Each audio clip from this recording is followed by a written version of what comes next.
So you ever get the feeling sometimes there's something missing? Well, the 1970 World Ice Hockey Championships were missing one of the biggest pieces ever in international play. This was the year that Team Canada officially withdrew from the ice hockey world title event because they were not allowed to use professionals, even though the European teams were using professionals as either corporate or army or federal, civil servants almost. Now, the 1970 Ice Hockey World Championships was the 37th edition of the title event. 21 nations participated in 3 different pools. Pool A was in Stockholm, Pool B was in Bucharest, Pool C was Galani, Romania. Now, for the 8th straight year, the Soviet Union won the title. Originally, the tournament was scheduled to be held in Montreal and Winnipeg in Canada.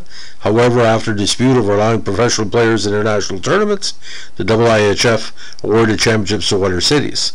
The Canadian team eventually withdrew from competing in international hockey, didn't come back officially for a couple of seasons, and that was the Summit Series.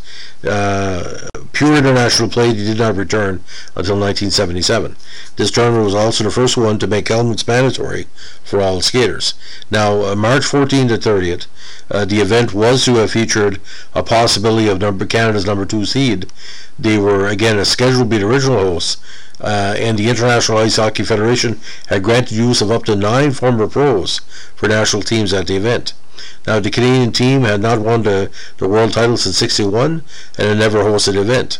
Hockey Canada and the Canadian Amateur Hockey Association saw the use of professionals as the best chance to return Canada to hockey supremacy, and were committed to an event including professionals.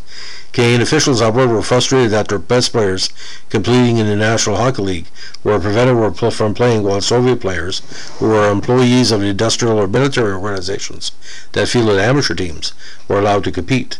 Now, IOC Olympic Chairman President Avery Brundage objected to the use of professionals at the Worlds and stated that any national team which played against professionals would not be eligible for ice hockey at the Sapporo Olympics in 1972.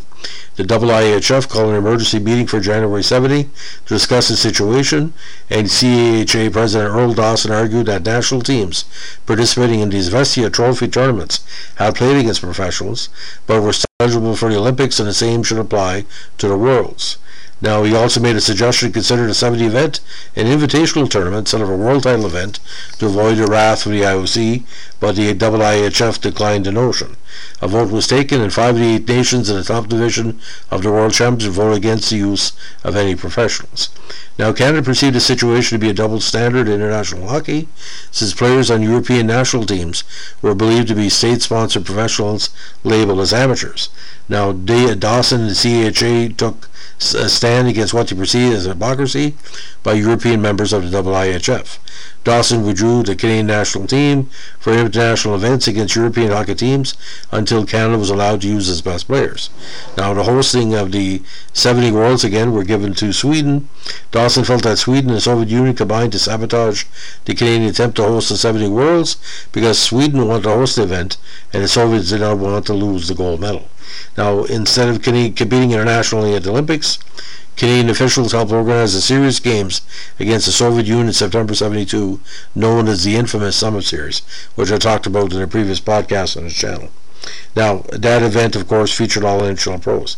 Now, at the Worlds, Soviet Union finished the tournament in first place with a pure record. They end up 9-1 with only 1 loss, and of course the loss came against Sweden 4-2. Sweden won silver, Czechoslovakia won bronze, Finland 4th, East Germany 5th, and Poland 6th. Now, in the B division tournament, it was the United States finishing first place, which gave them 7th overall, followed by West Germany, Norway, Yugoslavia, Japan, Switzerland, Romania, Bulgaria. The United States went undefeated 7-0 at the event, 5-2 win over Germany, 9-2 over Norway, 5-1 Yugoslavia, 11-1 over Japan, 12-3 over Switzerland, 9-1 over Romania, 19-1 over Bulgaria for a 70-11 split. Now, players on the team include Carl Welzel, Mike Kern, Gary Johnson, Charlie Brown, George Connick, Jim McLamary, Bruce Riata, Don Ross, Herb Brooks, of course, Gary Gambucci, Brian Grant, Leonard Levyholm, Henry Bouchard, Bobby Lindbergh, Peter Markle, Keith Richardson, Ozzie O'Neill, the great Craig Patrick, and Larry Stortle. Now, for the C division, held in Romania, Austria was first with a 5-1 undefeated record, one tie. The drew with Italy. Italy ended up 4-1-1 with 9 points, followed by France, Hungary, Denmark, the Netherlands, and Belgium. So a very interesting turn of events for Team Canada. Sweden had played themselves. They did beat the Russians, but he couldn't do enough to be consistent against the other teams that were left over, and the Russians again win the tournament.